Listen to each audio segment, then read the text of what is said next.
Bienvenue à toi sur la chaîne Automatique BNB, la chaîne qui te permet d'automatiser et d'optimiser ta location courte durée. Si je ne me connais pas, je suis Nicolas et je te permets d'augmenter ton cash tout en préservant ton temps libre. Et aujourd'hui, je vais répondre à une question très simple. Qu'est-ce que c'est que la sous-location professionnelle et surtout, quels éléments sont indispensables pour faire de la sous-location professionnelle correctement et surtout de manière rentable? Alors pourquoi je vais répondre à cette question? Parce que tous les jours, lors des appels stratégiques que j'ai avec chacun d'entre vous, je m'aperçois que certaines personnes ont voulu se lancer dans la sous-location professionnelle car ils ont suivi ce que j'appelle des vendeurs de rêve, des gens qui ne font pas du tout de sous-location professionnelle, mais qui veulent vendre des bails, des baux, pardon, on va parler français, qui veulent vendre donc des baux et qui veulent également vendre des statuts de société. Mais il faut savoir que de la sous-location professionnelle, c'est pas juste avoir un bail de sous-location et créer une société. C'est un peu plus complexe que ça, en tout cas si on veut le faire de façon professionnelle et de manière rentable. Et donc aujourd'hui, je vais vous partager ce qu'on met en place dans notre accompagnement pour que justement, à la fin de cet accompagnement, vous soyez en mesure de faire de la sous-location professionnelle rentable. Et vous allez voir que c'est un peu plus complexe que juste avoir un bail et créer une société. Donc, il faut savoir que dans mon accompagnement, il y a un temps de coaching en one-to-one et il y a une partie de formation. Cette partie de formation, c'est la formation notamment de Sébastien Mort, car je suis en partenariat avec lui. Et donc, dans mes accompagnements, je vous transmets en fait la formation de Sébastien Mort qui vous permet de maîtriser tous les éléments de la sous-location professionnelle. Et moi, je vous accompagne tout au long de la formation que vous suivez avec Sébastien Mort. Moi, je vous accompagne pendant 90 jours via des coachings individuels. Parenthèse fermée, je vais vous montrer concrètement ce que vous allez apprendre et surtout ce dont vous avez besoin si vous voulez lancer un business de location, de sous-location professionnelle. Alors là, je vous partage ce que nous, on fait, mais si vous voulez passer par d'autres formateurs, en soi, il n'y a pas de souci. C'est juste que vous ayez en tête que la sous-location professionnelle, ce n'est pas, je le répète, mais juste avoir un bail et des statuts de société. Qui plus est, sans maîtriser ces statuts et sans maîtriser ce bail, beaucoup d'entre vous l'utilisent, mais ne connaissent même pas les éléments qui sont à l'intérieur. Mais on va voir ça tout de suite. Je vais vous montrer en détail ce que vous allez apprendre quand vous allez être accompagné par nous et surtout ce que vous devez maîtriser pour que votre business de sous-location professionnelle soit rentable et viable dans le temps. Donc, on passe derrière mon écran. Alors, il y a 10 points qu'on va voir ensemble. Alors évidemment, pour faire de la sous-location professionnelle, il y a des fondamentaux à maîtriser. Alors souvent, la plupart d'entre vous, vous les maîtrisez car dans les formations qu'on vous partage gratuitement ou dans les vidéos que vous pouvez voir sur YouTube, souvent ça s'est partagé. Par contre, attention, pour que ça reste légal, il faut utiliser le bon bail et il faut également le faire dans les bonnes conditions. Là, on vous rappelle dans un premier temps les fondamentaux de la sous-location et surtout de ne pas tomber dans ce qu'on appelle la loi Houillet où il faut, là, dans ce cas-là, détenir la carte T ou la carte G. Et donc, on vous explique dans les fondamentaux, dans ce premier point de la formation, dans quel contexte on va se situer pour faire de la sous-location légale. Comme je dis, la plupart d'entre vous, ça, vous le maîtrisez, hormis la loi Houillet, mais globalement, vous la maîtrisez. C'est vraiment sur les points suivants. Vous allez voir que là, il y a beaucoup de manquements dans vos compétences et c'est là où souvent, vous oubliez de savoir ce qu'il faut mettre en place, comment le faire et dans quelles conditions. Et c'est pour ça que votre sous-location n'est pas rentable. Donc la sous-location, c'est des fondamentaux, évidemment, comme je viens de le dire, c'est une société, ou en tout cas une entité, qui va, via un bail dérogatoire ou un bail civil, signer ce bail avec un propriétaire d'un appartement qui va vous permettre d'exploiter ce bien derrière en sous-location, soit via de la location courte durée, soit vous allez voir aussi de la colocation. Et évidemment, pour réussir ça, il y a plein de choses à mettre en place et à maîtriser et c'est ce qu'on va voir tout de suite. Donc, pour trouver un propriétaire, il faut savoir déjà quel logement trouver. Évidemment, en fonction des villes, il y a une étude de marché donc à faire pour savoir s'il est préférable de louer plutôt un studio, un T1, un T2, un T3 et surtout dans quel lieu, dans quelle localisation de cette ville il est préférable de louer ce bien. Donc d'une ville à l'autre, il sera peut-être plus intéressant d'aller dans tel ou tel quartier ou plus intéressant de sous-louer un T1, un T2 ou un T3. Donc ça, il y a quand même une grosse étude de marché à faire à ce sujet. Pareil, il y a des villes qui ne sont pas intéressantes pour faire de la sous-location car le ratio entre ce que vous allez pouvoir louer à un propriétaire et derrière combien vous allez pouvoir le louer, soit en colocation ou soit sur de la location courte durée, ce ratio n'est pas assez important. Et donc, vous ne pouvez pas être rentable. Il y a des villes qui sont intéressantes, d'autres qui ne le sont pas. Et donc, c'est important de maîtriser la manière dont on réalise une étude de marché. Il est important également de savoir comment on déniche, donc en quelques minutes, des biens. C'est-à-dire sur quel site on va, quel filtre on va mettre. Par exemple, quand on va sur le Bon Coin, quel filtre il faut mettre pour savoir quand il y a un bien qui est rentable. C'est-à-dire quel loyer je dois indiquer dans les filtres, quel type d'appartement je dois indiquer, dans quelle localisation, pour que lorsqu'il y a des alertes qui me viennent par mail, je sois sûr que ce soit réellement des apparts qui correspondent à mon étude de marché et à ce que je recherche. Pareil, comment, une fois que j'ai trouvé le bien, je peux savoir si c'est des propriétaires qui peuvent être intéressés ou pas par mon concept. Donc ça, pareil, il y a des trucs et astuces et tout ça, c'est vu dans la formation. Et ça, ce sont des points très importants. Souvent, on est obligé de le dire parce que pour convaincre un propriétaire, vous allez le voir après, ou pour trouver un logement, si vous ne faites pas tout ça, en fait, vous cherchez des biens, mais sans les chercher. Et ce qui fait que vous allez avoir beaucoup de refus ou beaucoup de logements qui ne correspondent pas du tout à vos critères. Et donc, vous allez vous retrouver avec cette impression que la sous-location, ça ne marche pas et qu'il est impossible de trouver des biens en sous-location ou de trouver des propriétaires qui veulent réellement faire de la sous-location. Donc, tout ça, c'est ce qu'on voit dans l'accompagnement et dans la formation qui est donc sous cette vidéo. Et je vais vous expliquer après aussi également comment en bénéficier avec mon accompagnement.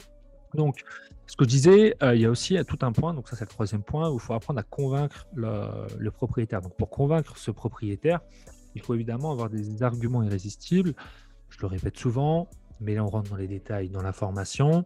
Il faut insister sur le fait que vous allez avoir, qu'il aura la garantie d'être payé et aussi que vous allez garantir l'entretien de son bien pour qu'à la fin, on lui rende un bien qui soit dans le même état, voire mieux, qu'il nous l'a loué initialement. Et donc ça, il faut apprendre à le convaincre. Et pour ça, il y a des emails types, des arguments types qu'il faut utiliser. Il y a tout un script qu'il faut apprendre à maîtriser et savoir sortir les arguments nécessaires au propriétaire lorsqu'il vous fait des objections. Donc pour ça, avant de le convaincre, il va falloir apprendre à se présenter comme un professionnel, savoir pitcher téléphoniquement, de manière professionnelle les choses lorsque vous allez notamment appeler le propriétaire lorsque vous allez avoir trouvé une annonce sur le Bon Coin. Qu'est-ce que je dois lui dire au téléphone? Est-ce que je dois tout lui dire? Est-ce que je dois rien lui dire? Est-ce que je dois lui mentir? Est-ce que je dois lui dire telle ou telle chose? Tout ça, on le voit dans la formation pour justement réussir à le convaincre. Pareil, comment, une fois que j'arrive à le convaincre, on arrive à avoir un rendez-vous, qu'est-ce que je dois dire dans l'appartement? Qu'est-ce que je dois regarder?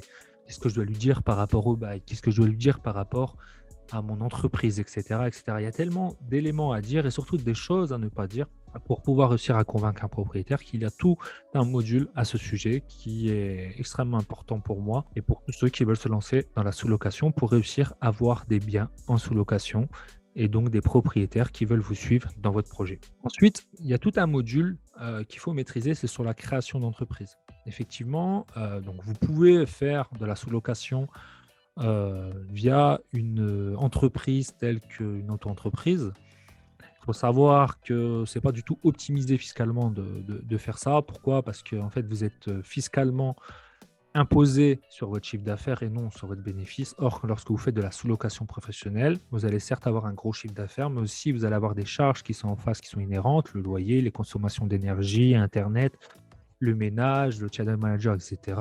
Et si vous êtes imposé sur votre chiffre d'affaires et non pas sur votre bénéfice, qui est le cas lorsque vous êtes en auto-entreprise, ceci ne sera pas viable et rentable dans le temps. Pareil, il y a différents types d'entreprises possibles et ça, c'est important de les maîtriser. Important de maîtriser la forme juridique la plus adaptée à votre situation. C'est pour ça, j'insiste, ça aussi, ce module est très important. En fonction de nos situations personnelles, il y a souvent tel ou tel type de société qui est intéressante. Alors, tout à l'heure, je vous ai parlé d'un point de vue fiscal, qui était plus intéressant d'utiliser une entreprise commerciale, une société commerciale plutôt qu'une autre entreprise.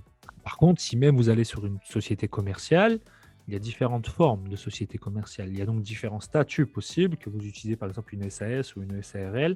Mais surtout, il faut savoir quoi mettre dans les statuts pour pouvoir les rédiger correctement et surtout savoir quel type de statut vous allez utiliser. Est-ce que vous allez plutôt créer une SAS ou plutôt une SARL pour savoir si, en fonction de votre situation personnelle. pareil en fonction si vous le faites tout seul, votre business, ou si vous allez vous associer. Il y a vraiment différentes variables qu'il faut maîtriser dans la création d'entreprise. Si votre objectif, c'est de créer une entreprise durable qui fonctionne dans le temps, il faut que celle-ci soit faite correctement à la base. Et pour ça, il est important de savoir voilà, quel type de société vous avez le droit d'utiliser, quelle est celle qui est la plus adaptée à votre situation et surtout qu'est-ce qu'il faut mettre donc, dans votre statut. Donc pour rappel, les statuts, c'est le règlement en fait, de votre société. C'est là-dessus que tout régit votre société, notamment quand il y a des problèmes ou des litiges. Et donc c'est tout l'intérêt dans la formation qui est partagée dans mon accompagnement. Donc dans la formation de Sébastien Mort, en fait, il y a Dimitri Boujard, avocat, qui a rédigé des statuts et surtout, vous pouvez être accompagné par lui pour vraiment personnaliser vos statuts en fonction de votre situation. Et ça, pour moi, c'est un point qui est essentiel quand je vois excusez-moi, j'utilise encore le terme, des vendeurs de rêves qui vous vendent juste un bail et des pseudo-statuts de société, ils vous mettent un peu dans la mise. Pourquoi? Parce que si ces statuts ne correspondent pas à votre situation personnelle, ceci peut vous mettre en difficulté à court, voire moyen terme. Et quand on parle de société, comme je disais tout à l'heure, on parle également de fiscalité. Il va falloir comprendre un peu toutes les subtilités. Tout à l'heure, j'en ai parlé d'une, notamment la différence entre l'auto-entreprise et la société commerciale. Il faut donc apprendre, mais il y en a d'autres, donc il faut apprendre à optimiser cette fiscalité en comprenant justement ces subtilités fiscales. Et il va falloir aussi comprendre pourquoi dans certains cas je peux être assujetti à la TVA et dans d'autres je ne le suis pas. Un cas concret, par exemple, si vous faites de l'activité para-hôtelière en sous-location, vous allez donc être assujetti à la TVA. Et on vous explique dans cette formation justement comment ne pas être assujetti à la TVA et comment éviter de rentrer dans ce qu'on appelle la fiscalité de la para-hôtellerie et donc de rester dans ce cadre pour éviter d'être assujetti à la TVA. Et tout ça, c'est expliqué dans la formation en détail. Et évidemment, moi, je vous accompagne pendant également, ça dure 90 jours, l'accompagnement. Je vous accompagne pendant ces 90 jours lorsque vous allez suivre cette formation. Derrière, évidemment, on va avoir des coachings en one-to-one où lorsqu'il y a des notions, des subtilités, des choses que vous n'avez pas à maîtriser, on revient là-dessus ensemble et on prend des exemples concrets et on rentre dans les détails. On va beaucoup plus loin, mais c'est une base qui est indispensable de maîtriser et pour faire quelque chose qui soit optimisé et qui dure dans le temps. Ensuite, il y a donc évidemment le bail dérogatoire. Alors comme je dis souvent, le bail dérogatoire ou le bail civil, qui sont deux baux différents, mais qui ont au final les mêmes objectifs, mais il faut savoir comprendre leurs spécificités pour pouvoir les expliciter, notamment aux propriétaires. Parce que pour un propriétaire, c'est la première fois qu'il va avoir ça devant lui. Il va falloir lui expliquer toutes les notions et les subtilités qu'il y a dans ce bail. Et si vous ne le faites pas, s'il voit qu'il y a des doutes, vous n'allez pas passer pour un professionnel et surtout, vous allez avoir beaucoup de refus. Et donc, il va falloir lui exprimer quels sont les avantages d'utiliser ce bail et surtout comprendre ligne par ligne ce qui est présenté dans ce bail pour que vos propriétaires soient rassurés lorsqu'ils vous posent des questions. Et évidemment, dans la formation, vous avez accès à ce bail, le bail civil plus précisément, qui est vraiment la dernière version qu'a mis en place Dimitri Boujard et qui permet de combler les 2-3 failles qu'il y avait notamment dans le bail dérogatoire qu'on utilisait initialement, qui était le bail dérogatoire commercial qui permettait de déroger au bail commercial 369. Mais bon, tout ça, vous allez l'avoir dans la formation. Au-delà de la formation que je parle depuis tout à l'heure, ce qui est vraiment important, voilà, comme vous voyez, c'est qu'il y a énormément de subtilités à maîtriser. Et si vous ne maîtrisez pas l'ensemble de ces subtilités, vous pouvez vous mettre en très grande difficulté, d'où l'intérêt de maîtriser tout ça. Donc, si vous voulez vous lancer dans la sous-location ou si vous vous lancez dans la sous-location, checkez tous les points que j'ai notés là dans ce diapo et regardez si vous maîtrisez vraiment tous ces points. Ensuite, il y a évidemment comment on exploite ce bien. Parce qu'évidemment, une fois que vous avez trouvé la sous-location, vous avez réussi à convaincre un propriétaire, il va falloir exploiter cette sous-location pour que derrière, on puisse faire quelque chose de rentable.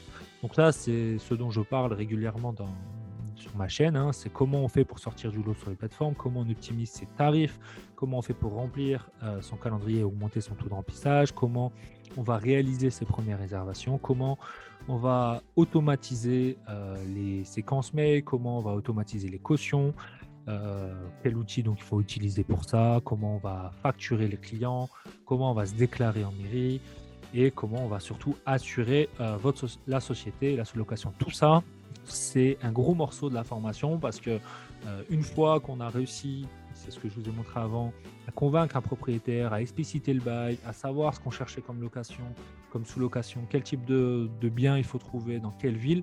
À un moment donné, une fois qu'on a réussi tout ça, il va falloir aussi apprendre à exploiter son bien en location courte durée pour faire quelque chose de professionnel, d'automatisé et d'optimisé. Et donc ça, c'est un gros morceau de la formation et qui est évidemment indispensable pour que derrière vous fassiez quelque chose de rentable et durable. Je vais faire une petite parenthèse. Dans la formation, on parle de ce qu'on appelle de l'exploitation en colocation. Parce qu'évidemment, moi, c'est ce que je fais actuellement, c'est que l'ensemble de mes biens, je les utilise en location courte durée. Mais il faut savoir que lorsque vous faites de la sous-location professionnelle, vous avez la possibilité de faire de la colocation. Et on vous explique un peu les subtilités lorsque vous voulez mettre en place de la colocation, parce que le bail est un peu différent. Il y a quelques subtilités à l'intérieur qui sont indispensables de maîtriser. Et on vous explique comment on exploite en colocation, comment on trouve les biens en colocation, quel type de biens sont les plus intéressants, entre le ratio du loyer que vous allez donner à votre propriétaire et les chambres que vous allez louer à vos locataires.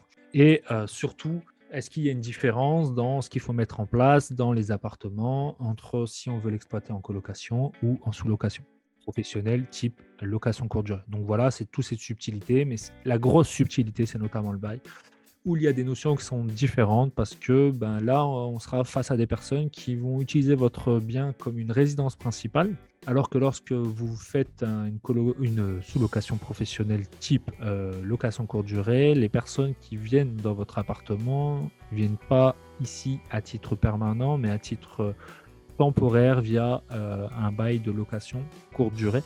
Donc là, il y a une petite subtilité juridique qu'il faut maîtriser, qu'il faut mettre dans le bail, et c'est ce qu'on vous explique dans la formation. Après, dans l'optimisation, toujours, on vous explique comment créer l'effet waouh, comment mettre en place un ameublement qui soit fonctionnel pour vos voyageurs, évidemment. Ce qui fait que des locations courte durée cartonnent et d'autres cartonnent pas, c'est cet effet waouh et cette fonctionnalité. Évidemment, il y a un budget à prévoir pour ça et donc il faut l'optimiser. Il faut optimiser les coûts, mais il ne faut pas faire non plus ce que j'appelle des économies de chandelle. Je vois beaucoup de personnes qui encore mettent les meubles de grand-mère, des meubles de récupération ou autres dans des appartements et ça, en 2021, ça ne marche plus. Et là, on vous explique ce qu'il faut mettre en place. Alors évidemment, il va falloir rationaliser entre combien ça coûte et qu'est-ce que ça va rapporter, mais c'est tout l'idée de ce module où on vous explique tout ça, parce que je vois encore aujourd'hui des personnes qui trouvent des biens en sous-location, mais derrière, lorsqu'ils doivent les meubler, notamment s'ils ont loué nu ce bien, la déco, elle n'est pas florichon, et puis les meubles non plus, et donc derrière, tout le travail qui a été fait pour trouver et convaincre un propriétaire tombe à l'eau, parce que le bien derrière ne correspond pas du tout aux besoins de la location courte durée en 2021. Et on vous explique aussi qu'est-ce qu'il faut mettre en place, notamment pour ceux qui ont une trésorerie un peu faible. Par exemple, le fait de louer ces meubles ou le fait de faire certains crédits, quel type de crédit mettre en place pour acheter ces meubles pour commencer son activité. Voilà, tout ça est mis en place dans ce module. Mais ce que je veux dire surtout, c'est que c'est important de maîtriser tout ça parce que si vous ne maîtrisez pas tout ça, vous voyez, c'est un ensemble de maillons mis bout à bout. Si un des maillons est défectueux, votre bien ou votre business en fait tombe à l'eau parce que voilà, vous trouvez des biens, mais derrière vous ne le meublez pas, vous automatisez pas, vous n'arrivez pas à professionnaliser correctement les choses et donc vous n'arrivez pas à exploiter correctement les choses. Et donc votre business n'est pas rentable. À l'inverse, vous connaissez comment exploiter votre bien, mais vous ne savez pas convaincre les propriétaires, surtout quel type de bien rechercher dans votre ville en fonction de votre étude de marché. Pareil, c'est bien de savoir l'exploiter, mais si vous ne trouvez pas de sous-location, c'est pareil, vous ne pouvez pas lancer votre business. Donc tous les maillons, bout à bout, ont un sens et il faut tous les maîtriser bout à bout. Si un des maillons, vous ne le maîtrisez pas, vous allez vous trouver en difficulté face à un business qui n'est pas du tout rentable. Pareil, dans la gestion des ménages, comment on gère le ménage, comment on gère le linge. Alors, quand vous allez commencer, la personne qui va faire le ménage va faire également le linge souvent, mais il va falloir comprendre rapidement que le ménage et le linge, donc la blanchisserie, sont deux activités différentes et qu'il va falloir sans doute déléguer à deux entités différentes, la partie ménage et la partie linge. Et ce qui est important dans la gestion du linge et du ménage, c'est vous expliquer comment on trouve des blanchisseries, comment on trouve des dames de ménage, sous quel statut, combien elles doivent être rémunérées pour que ça soit rentable, combien ça va vous coûter et comment gérer ça au quotidien pour que vous puissiez déléguer donc le ménage et le linge dans l'objectif, vous, de travailler au-dessus de votre business de sous-location et pas à l'intérieur de votre business de sous-location. Et vous, la plus-value que vous allez devoir apporter, c'est trouver au quotidien des nouvelles sous-locations pour développer votre business. Mais on vous explique tout ça dans la formation et on vous explique tout ça dans l'accompagnement que je mets en place avec vous. Donc justement, pour être accompagné, il suffit simplement d'aller candidater via ce lien www.automaticbnb.fr/rdv. On s'appelle, c'est gratuit, et on voit si ensemble ça peut matcher, si moi je considère que tu es assez motivé et si ça correspond réellement à tes attentes. Et après, donc, je t'accompagne pendant 90 jours. Et c'est un switch entre une formation de sous-location de Sébastien Mort que vous allez avoir évidemment à un prix qui défie toute concurrence et surtout derrière un accompagnement auprès de moi pendant 90 jours. Vous allez même avoir l'accompagnement de Dimitri Boujard, donc avocat, et également des accompagnements de groupe de Sébastien Mort. Donc tout ça, c'est dans l'accompagnement global, mais je vous expliquerai en détail si vous prenez un rendez-vous avec moi. Et si, lorsque vous cliquez sur ce lien, il n'y a plus de rendez-vous, c'est tout simplement parce que moi, j'accompagne entre 5 et 10 personnes par mois pour rester sur du qualitatif. Et au bout d'un moment, quand j'ai atteint ce nombre de personnes, je ne peux plus vous prendre dans les accompagnements et donc je désactive sur le lien où il n'y a plus de rendez-vous disponible. Mais vous allez me dire, oui, mais moi, je veux tout de suite me lancer dans la formation de sous-location, je ne vais pas attendre que tu sois disponible. Je l'entends et dans ces cas-là, tu vas cliquer sur le deuxième lien, www.automaticbnb.fr/sous-location professionnelle. Et là, tu auras accès directement à la formation de Sébastien Mort et je t'ai mis des bons de réduction pour que tu puisses avoir un prix qui défie toute concurrence. Même si tu vas sur le site de Sébastien Mort, tu n'auras pas ces prix qui sont affichés. Qui plus est également, il y a des facilités de paiement pour que toi, tu puisses facilement acquérir cette formation et te former autour de la sous-location. N'hésite pas à m'indiquer sous les commentaires si tu as des questions, je t'y répondrai avec grand plaisir. Il y a d'autres vidéos dans cette chaîne qui parlent de la sous-location. J'ai déjà fait des lives avec Sébastien. Je vais encore refaire, donc n'hésite pas, je ne sais pas quand est-ce que tu verras cette vidéo, mais tout ça pour te dire que je suis disponible. Si tu as des questions, avec grand plaisir, j'y répondrai. C'est moi uniquement qui réponds aux questions. Donc, tu poses des questions sous cette vidéo, j'y répondrai. Ou tu prends un rendez-vous avec moi, tu candidates, et puis je répondrai également à toutes tes questions via un appel téléphonique qu'on aura ensemble. Je le rappelle, c'est entièrement gratuit. Donc, si cette vidéo t'a plu, n'hésite pas à activer la petite cloche qui est sous cette vidéo, à t'abonner à la chaîne. Et sur ce, je vous dis à très bientôt. Ciao!